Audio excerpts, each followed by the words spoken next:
मित्रों, आज का जो दिन है, आज की जो तारीख है, वो सबसे ज्यादा खबरों वाली तारीख है। यूजीसी जब से लागू हुआ उसके बाद से सबसे ज्यादा गुस्सा वो आज देश के अंदर देखा गया। ना सिर्फ सड़क पर बल्कि सोशल मीडिया पर आज उन लोगों की बखिया उधेड़ दी गई जो यूजीसी के इस काले अधिसूचना, काले कानून, नोटिफिकेशन जो भी कहें, उसकी एकदम बखिया उधेड़ दी गई। जिन लोगों ने समर्थन किया उनकी एकदम बखिया उधेड़ दी गई। निशिकांत दुबे को आज इस तरह से ट्रोल किया गया है जैसे कोई चूहा मार के लटका देता है ना, और बाकी चूहे डर जाते हैं। आज की तारीख में वैसी स्थिति निशिकांत दुबे की बना दी गई। जो सबसे, अगर हम कहते हैं कि अगर सबसे विद्वान सांसद कहा जाता है कि बहुत रिसर्च करते हैं, खोजबीन करते हैं, लेकिन उनको आज जनता ने बिल्कुल टांग दिया। और उनकी जो गति की है, इसके बाद मुझे नहीं लगता कि बीजेपी का कोई भी अब दूसरा सांसद आकर के इस कानून को डिफेंड करने की कोशिश भी करेगा। अगर कोशिश करेगा तो उसका भी वही हाल होगा जो निशिकांत दुबे का हुआ है। मैंने आज सुबह ही इसके ऊपर एक वीडियो बनाया था, आप लोगों ने इसको देखा भी है। अब लोगों ने निशिकांत दुबे की पूरी कुंडली खोलना शुरू कर दिया है। अब सोचिए ये भी क्या विडंबना है कि निशिकांत दुबे जो कि दूसरे लोगों की कुंडली खोलते थे, कांग्रेस पार्टी के नेताओं की कुंडली खोलते थे, उनकी कुंडली उन्हीं के फॉलोअर्स ने, उन्हीं के बीजेपी के लोगों ने, समर्थकों ने खोलनी शुरू कर दी। और इस तरह से खुली है कि उनके परिवार तक पहुंच गए, उनके बच्चों तक पहुंच गए और कहा कि भाई आपके बेटे तो विश्वविद्यालय में पढ़ते हैं, बाहर पढ़ते हैं, लंदन के कॉलेज में पढ़ते हैं, आपको क्या फर्क पड़ता है। नित्यानंद राय, बीजेपी के एक और बड़े नेता, केंद्रीय मंत्री, हाजीपुर में थे। पत्रकारों ने उनके मुंह में माइक डाल के पूछा, बताओ यूजीसी पे क्या कहोगे। नित्यानंद राय ने एक नारा लगाया, हर हर महादेव, और वहां से निकल लिए। महादेव की ओट लेकर के, महादेव का नाम लेके निकल गए वहां से। हिम्मत नहीं है जवाब देने की। यानी एक ऐसा गुस्से का बुलडोजर चल रहा है सवर्ण जनता का, हिंदुओं का, कि कोई अब उसके सामने आने का साहस करेगा। अगर करेगा तो कुचला जाएगा, क्योंकि जो आप प्रावधान लेके आए हैं वो प्रावधान ही गलत है, वो प्रैक्टिकल ही नहीं है। लेकिन इन सारी स्थितियों, परिस्थितियों के बीच में एक और झंझावात अब राष्ट्रीय स्वयंसेवक संघ के अंदर, संघ परिवार के अंदर देखने को मिल रहा है। आज पूरे देश के अंदर जगह जगह पर जो प्रोटेस्ट हुए, जो विरोध प्रदर्शन हुए, उन सभी जगहों पर आज जिस तरह की भीड़ सामने आई, जब लोगों ने देखा कि ये भीड़ क्या है, तो वो भीड़ तो आरएसएस के लोगों की भीड़ थी। कई जगहों पर बजरंग दल के कार्यकर्ता, विश्व हिंदू परिषद के कार्यकर्ता ये उतर करके सरकार के खिलाफ नारेबाजी कर रहे थे। यानी जो बूथ लेवल के वर्कर हैं, जो पार्टी के कार्यकर्ता हैं, जो वोट दिलवाने के लिए घर घर जाते हैं, वही बीजेपी के वर्कर जब खड़े होकर के सड़क पर सरकार का विरोध कर रहे हैं और गालियां दे रहे हैं कि तुम्हारी सवर्ण विरोधी मानसिकता है, तो बताइए फिर सरकार के लिए, बीजेपी के लिए वोट मांगने कौन जाएगा। किस तरह से कांग्रेस पार्टी ने इंदिरा जयसिंह के माध्यम से बीजेपी को चेकमेट कर दिया है, आगे कुआं पीछे खाए वाली स्थिति कर दी है, इसका भी आज एनालिसिस करेंगे। तो एक तरफ तो सड़कों पर जो लोग निकल रहे हैं प्रोटेस्ट करने के लिए, वो बीजेपी के लोग निकल रहे हैं, आरएसएस के लोग निकल रहे हैं। और सबसे ज्यादा गंभीर बात यह है कि जो सबसे ज्यादा अनुशासित संघ परिवार का, सबसे ज्यादा अनुशासित जो संगठन है संघ परिवार के अंदर का, अखिल भारतीय विद्यार्थी परिषद, अखिल भारतीय विद्यार्थी परिषद के लोग बाहर निकल रहे हैं। वो कह रहे हैं भाई ये क्या ले आए तुम, ये तो हमारे लिए फांसी का फंदा ले आए। अब जब लोग पहुंच रहे हैं वहां पे माइक ले लेकर के, तो वो ये कह रहे हैं बीयूपी के नेता कि भैया ये जो तुम लेके आए हो ना, इसमें सबसे बड़ी दिक्कत तो ये है कि कहीं इक्विटी जो कमेटी बनेगी उस पर कहीं वामपंथियों का कब्जा ना हो जाए। अगर उस पर वामपंथियों का कब्जा हो गया तो हमारा क्या होगा, हमारा तो जनाजा निकल जाएगा यूनिवर्सिटी से। हम क्या करेंगे, खत्म हो जाएंगे हम तो। और बताऊं आपको मैं, रोहित वेमुला केस में भी जो केस लगा वो एबीवीपी के ही कार्यकर्ताओं पर लगा था, वो एबीवीपी के ही लोगों पर लगा था।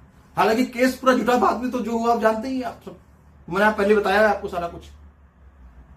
तो एबीवीपी के लोग बगावत कर दे रहे हैं, भाई ये क्या है, इसको कैसे एक्सेप्ट कर लें। उधर एक तरफ तो ये सब झंझावात चल रहा है, दूसरी तरफ जो प्रदर्शन की आंच है, विरोध प्रदर्शन की, वो आंच अब दिल्ली तक पहुंच गई है।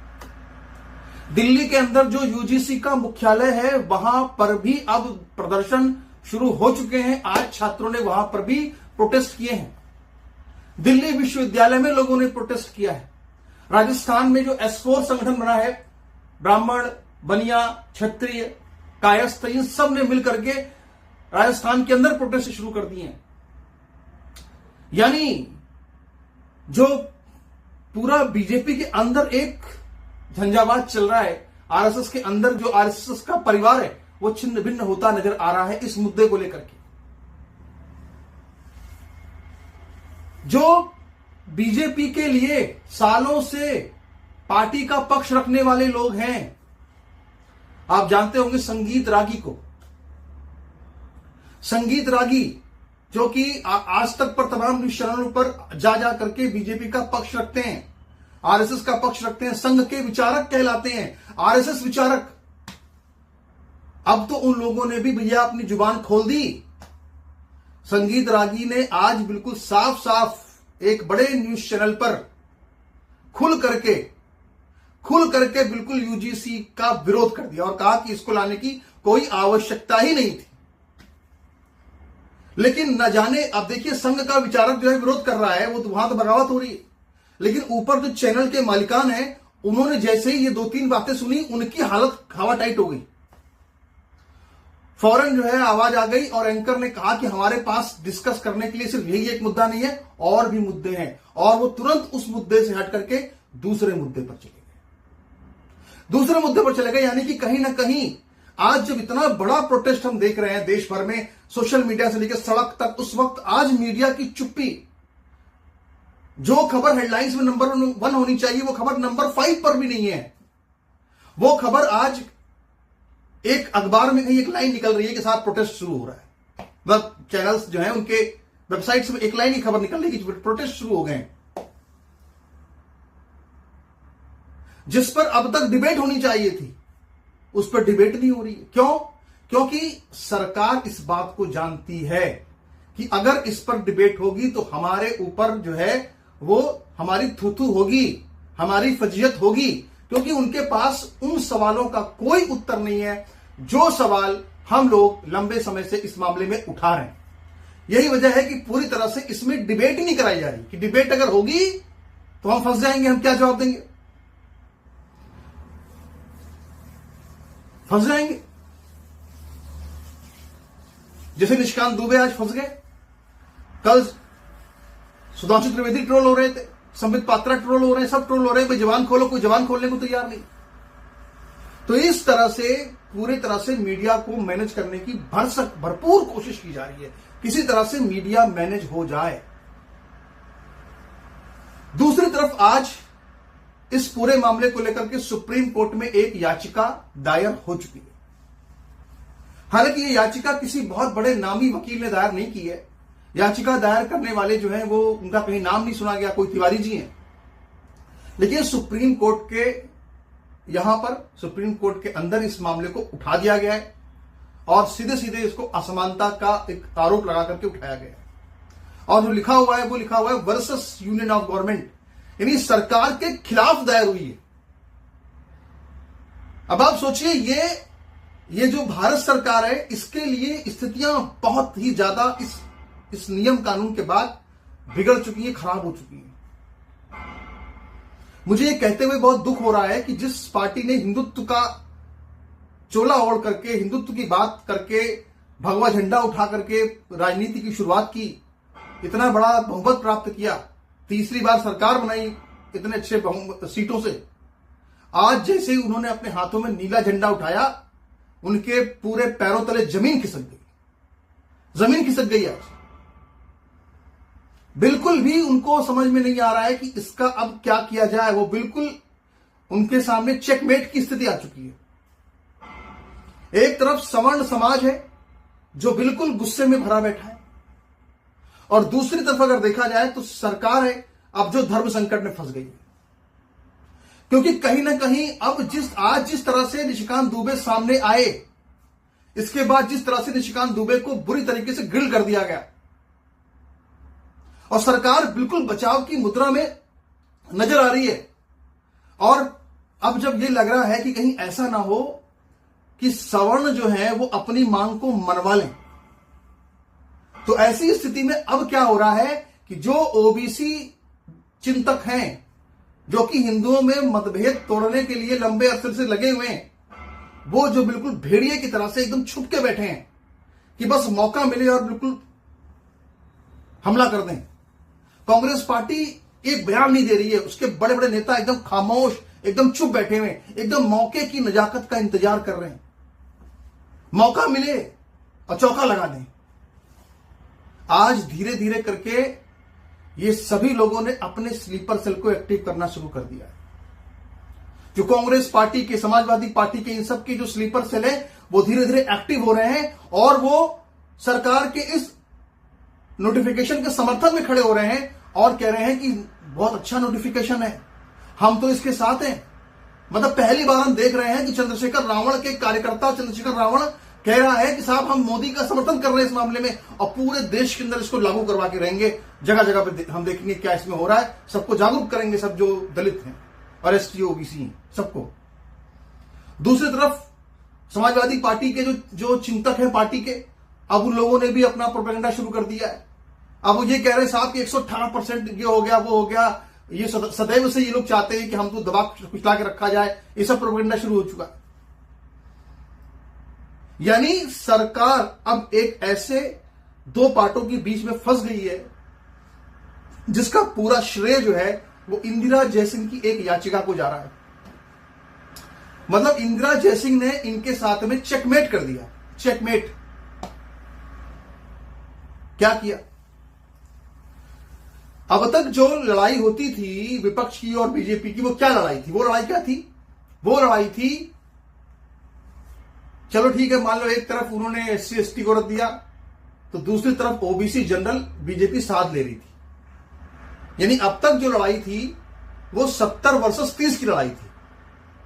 यानी 70 बीजेपी के और 30 मुसलमान और कुछ हो गए विरोधी, वो सब हो गए। अब क्या ऐसा चेकमेट कर दिया? क्योंकि कैसे किया? क्योंकि एससी एसटी के साथ में ओबीसी को भी शामिल करा लिया इंदिरा जयसिंह ने।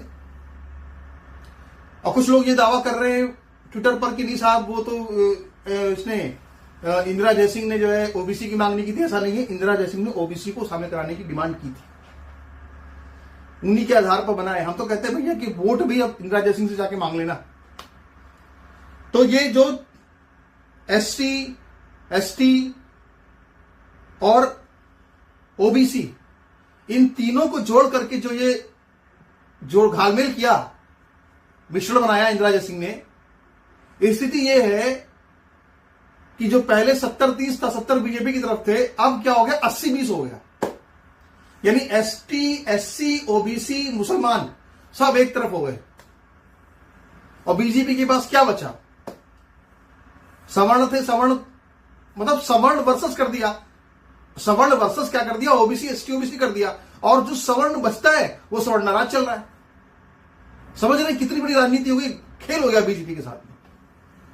और यही वजह है कि अगर सुप्रीम कोर्ट के अंदर यह मामला, अगर एक तरीका यह है कि सुप्रीम कोर्ट की तरफ से कोई ऑर्डर आ जाए, सुप्रीम कोर्ट कहे इस पर रिव्यू कमेटी बना दो, बात खत्म करो, कुछ कर दे, अगर ऐसा कुछ रास्ता निकाला जाए तो हो सकता है कि बीजेपी, अगर बीजेपी इस मुद्दे पर खुद फैसला करे शिक्षा मंत्री को बर्खास्त करे, अधिकारियों पर कार्रवाई करे, अगर वो ये सब कुछ करती है तब तो हो सकता है कि सवर्णों का गुस्सा शांत हो जाए। लेकिन उस स्थिति में फिर ओबीसी जो काटना चाहते हैं, पीडीए बनाते हैं, जो उनका गुस्सा देखना झेलना पड़ेगा।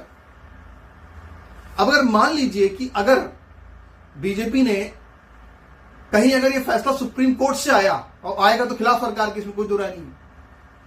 अगर सुप्रीम कोर्ट के तरफ से ये फैसला आया तो फिर तो सुप्रीम सरकार की और फजीहत है, क्योंकि तब तो यह कहा कि सवर्णों के भी खिलाफ है, और देखिए सुप्रीम कोर्ट ने भी कह दिया कि सवर्णों का पक्ष सही है। ऐसी स्थिति में तो बीजेपी की और नाव डूबनी है। कुल मिलाकर के आप ये समझिए कि बीजेपी ने अपने पैरों पर कायदे से कुल्हाड़ी मार ली, और वो हमारे रामचरितमानस में एक श्लोक है कि